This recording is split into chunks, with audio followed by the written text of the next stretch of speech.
بسم اللہ الرحمن الرحیم۔ استقبال رمضان المبارک میں ماہ رمضان المبارک کی برکتوں کی پیشگی کی اطلاع دی جا رہی ہے۔ اس اطلاع میں ماہ رمضان المبارک کی عظمت اور فضیلت کا اظہار ہے۔ یہ ہمدردی اور غمخواری کا مہینہ ہے اور یہی وہ ماہ مبارک ہے جس میں مومن بندوں کے رزق میں اضافہ کیا جاتا ہے۔ اس مہینہ میں جو صاحب ایمان کسی ایمان والے کا روزہ افطار کرائے گا رضا الہی کے لیے تو اس کے لیے 3 اجر ہیں۔ اس کے لیے اس کی گناہوں کی بخشش ہوگی، اس کی گردن جہنم کی آگ سے آزاد ہوگی، اس کو روزے دار کی طرح ثواب ملے گا بغیر اس کے کہ روزے دار کے ثواب میں کوئی کمی ہو۔ صبر کرنے والوں کے اللہ تعالیٰ نے یہ شان بیان کی ہے کہ جنت میں جس وقت داخل ہوں گے اللہ تعالیٰ کے فرشتے ان پر سلام بھیجیں گے۔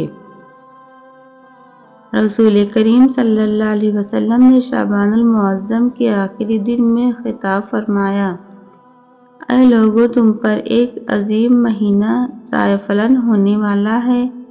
یہ مہینہ بڑی برکت والا ہے۔ اس ماہ مبارک میں ایک رات ایسی ہے جو 1000 مہینوں سے افضل ہے۔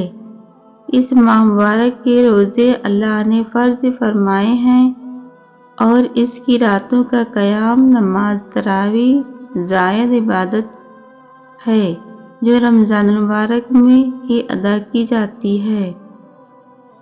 جو کوئی صاحب ایمان اس میں رب ذوالجلال کی رضا اور قرب حاصل کرنے کے لیے غیر فرض عبادت یعنی سنت یا نفل ادا کرے گا وہ گویا ایسے ہوگا جیسے اس نے دوسرے مہینے میں ایک فرض ادا کیا، اور جو اس ماہ رمضان میں ایک فرض ادا کرے گا وہ گویا ایسے ہو جیسے اس نے دوسرے مہینے میں 70 فرض ادا کیے۔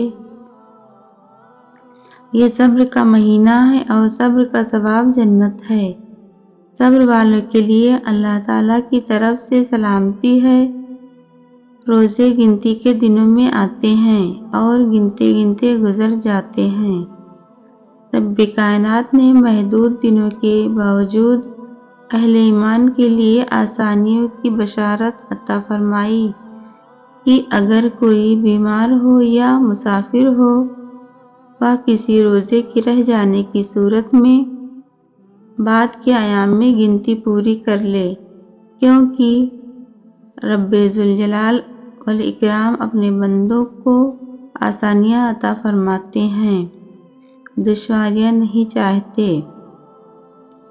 روزے کی حالت میں اپنی خواہشات کو قابو میں رکھنا، جذبات کے طوفان سے اپنے آپ کو بچا لینا، حرام سے بچنا، نفس کا زور توڑنا، دل میں صفائی پیدا کرنا اور مساکین و فقراء کی موافقت کرنا۔ حضور نبی کریم صلی اللہ علیہ وسلم نے سلسلہ نورانی خطاب کو جاری رکھتے ہوئے فرمایا، اور جو ایمان والا کسی بندہ مومن کو افطار کے بعد خوب پیٹ بھر کر کھانا کھلائے گا اللہ اسے میرے حوض کوثر سے پانی پلائے گا اور ایسا سیراب کرے گا کہ اس کو کبھی پیاس نہیں لگے گی یہاں تک کہ وہ جنت میں داخل ہو جائے گا۔ سبحان اللہ! کیسے خوش نصیب صحابہ کرام ہیں جن کے خطیب امام الانبیاء صلی اللہ علیہ وسلم ہیں کہ جب خطبہ ارشاد فرماتے تو ان کی زبان مبارک سے جو کلام نکلتا تھا وہ قرآن مجید، فرقان حمید اور احادیث مبارکہ کے انوار و تجلیات سے صحابہ کرام کے سینوں کو منور فرماتا تھا۔ یہ ٹھنڈی ہوائیں نہیں، استقبال ہے رمضان کے مہینے کا جس کی آمد سے پہلے تو دوزخ بھی ٹھنڈی ہو جاتی ہے۔ رات کی تنہائی میں خاموشی سے جب دعا مانگو تو لگتا ہے اللہ صرف میرا ہے۔